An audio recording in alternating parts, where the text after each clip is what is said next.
Assalamualaikum warahmatullahi wabarakatuh. Saya Sarah, mahasiswa Ilmu Politik UMJ, ingin membawakan mata kuliah Politik Perundang-undangan. Kali ini tema yang akan saya bawakan yaitu undang-undang dan proses pembentukan undang-undang. Baiklah, saya mulai.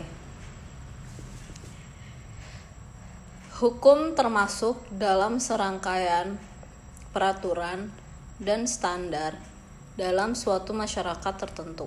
Hukum merupakan hal yang generik untuk semua kegiatan, dimanapun mereka berada dalam hierarki standar, baik konstitusi, hukum, atau pengertian formal peraturan. Dari segi bentuknya, hukum adalah perbuatan hukum oleh otoritas tertentu, biasanya DPR yang sah dan memiliki kapasitas untuk memimpin. Di negara-negara yang mengenal suatu bentuk pemisahan kekuasaan, hukum adalah sebuah standar hukum yang diadopsi oleh badan legislatif dalam bentuk dan prosedur yang ditentukan oleh hukum konstitusional setempat.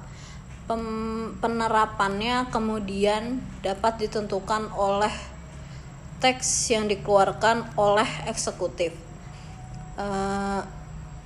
sebagai pelaksanaan keputusan, dan juga akan dijelaskan lebih lanjut oleh penafsiran di pengadilan.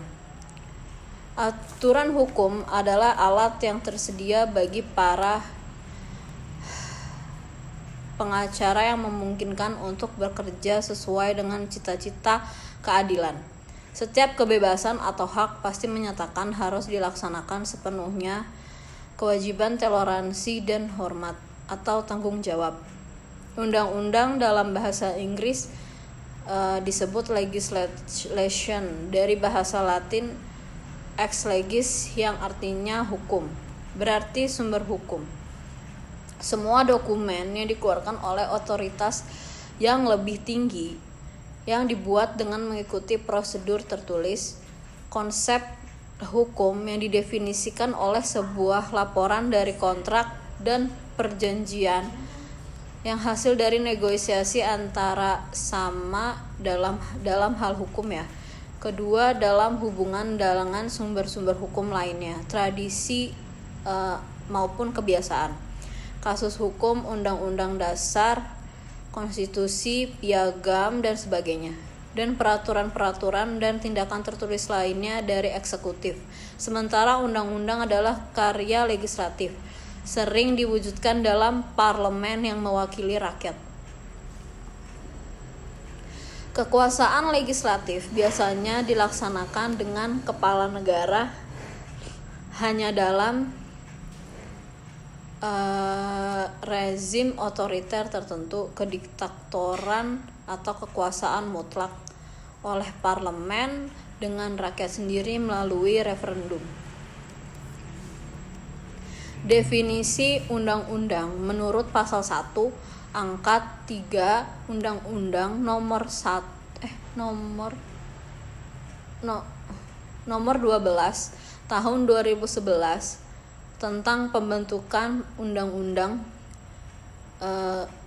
sekarang disebut Undang-Undang UU 12/2011, peraturan perundang-undangan yang dibentuk oleh DPR dengan persetujuan bersama Presiden. Juga undang-undang atau legislasi adalah hukum yang telah disahkan oleh badan legislatif atau unsur pertahanan yang lainnya. Sebelum disahkan, undang-undang disebut sebagai rancangan undang-undang. Undang-undang berfungsi untuk digunakan sebagai otoritas atau mengatur, untuk menganjurkan, untuk menyediakan dana, untuk menghukum, untuk memberikan, untuk mendeklarasikan, atau untuk membatasi suatu hal. Suatu undang-undang biasanya diusulkan oleh anggota badan legislatif, contohnya DPR. Jika eksekutif, contohnya Presiden, dan selanjutnya dibahas di antara anggota legislatif. Undang-undang seringkali diamandemen atau diubah-ubah sebelum akhirnya disahkan atau mungkin juga bisa ditolak. Undang-undang dipandang sebagai salah satu dari 3 fungsi utama pemerintahan yang berasal dari doktrin pemisahan kekuasaan.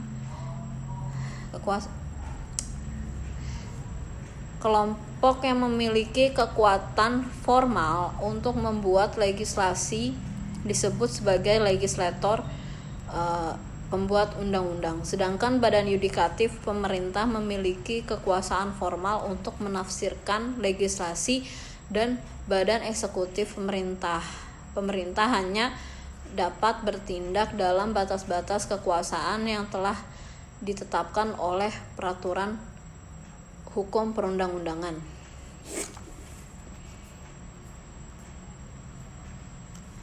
Definisi peraturan perundang-undangan menurut pasal 1 angka 2 UU 12/2011 adalah peraturan tertulis yang memuat norma hukum yang mengikat secara umum, dibentuk atau ditetapkan oleh lembaga negara atau pejabat yang berwenang melalui prosedur yang ditetapkan dalam peraturan perundang-undangan.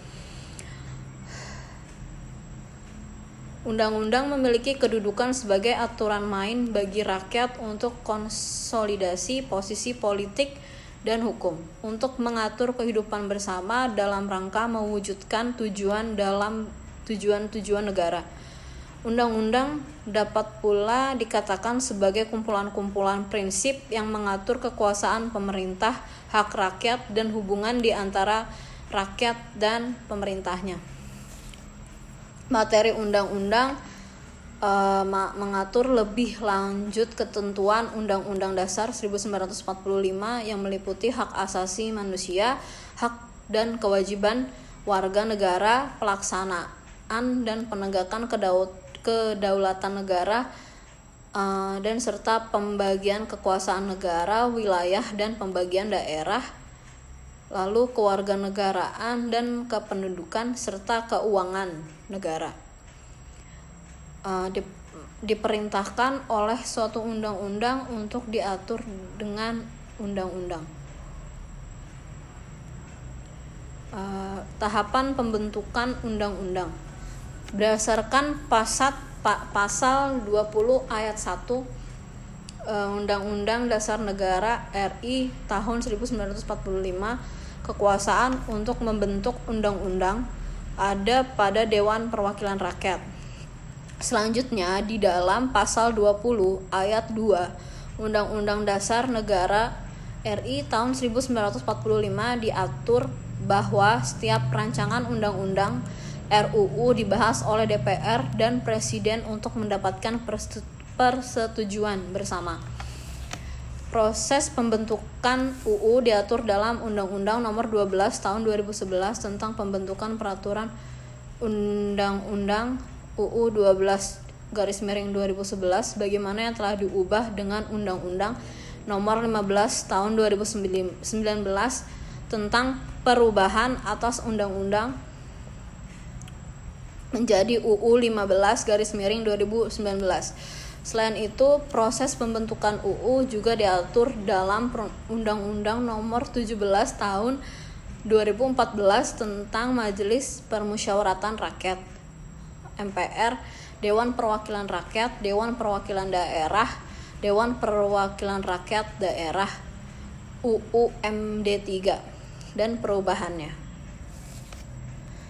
Berdasarkan pasal 10 ayat 1 UU 12/2011, materi muatan yang harus diatur melalui UU adalah peraturan lebih lanjut mengenai ketentuan Undang-Undang Dasar 1945.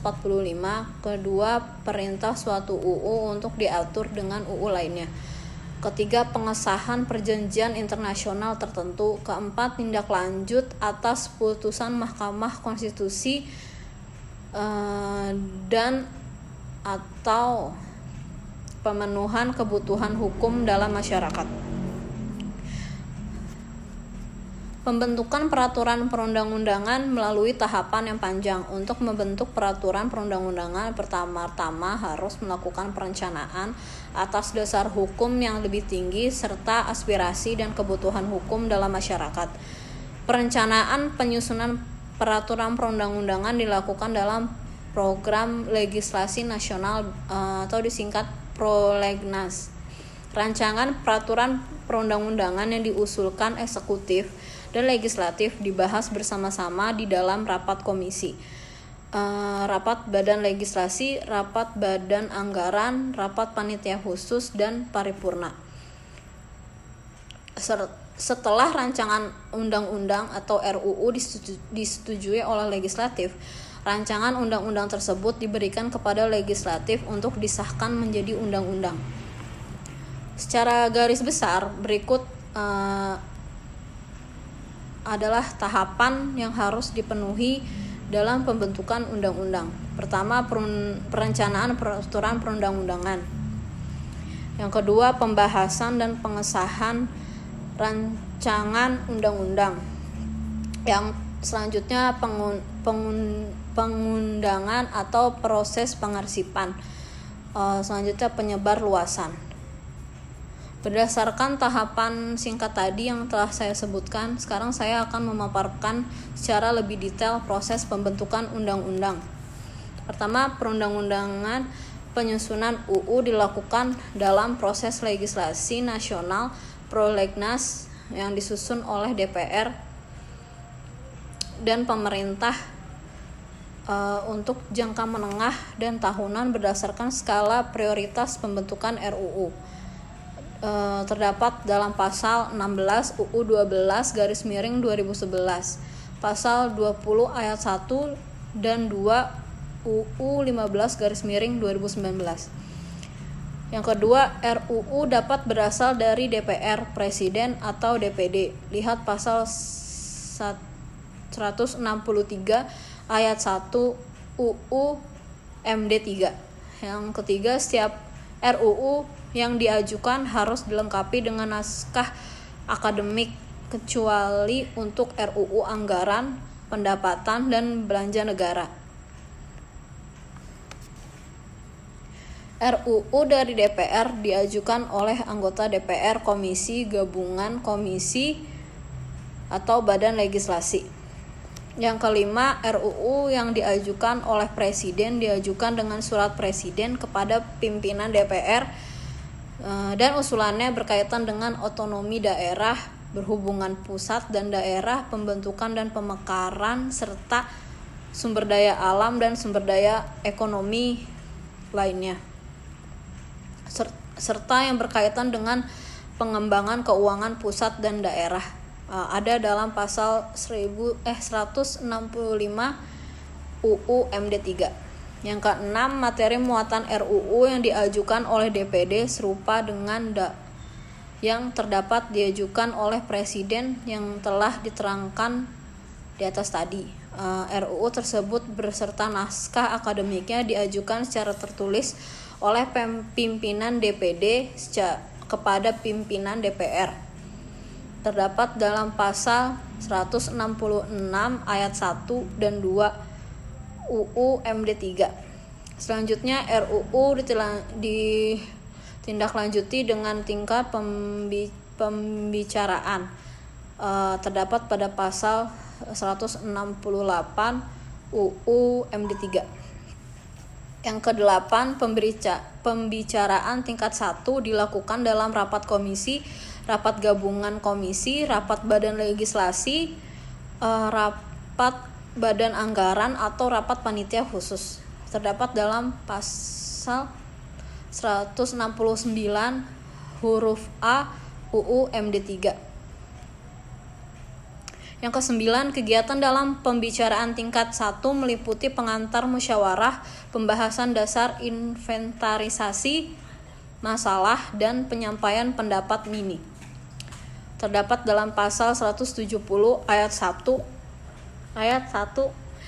Undang-Undang MD 3.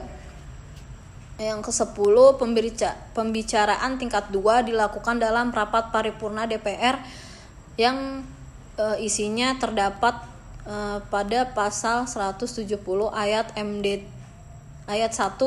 UU MD 3, yaitu isinya yang pertama penyampaian laporan yang berisi proses pendapatan mini fraksi, pendapat mini DPD dan hasil pembicaraan tingkat 1.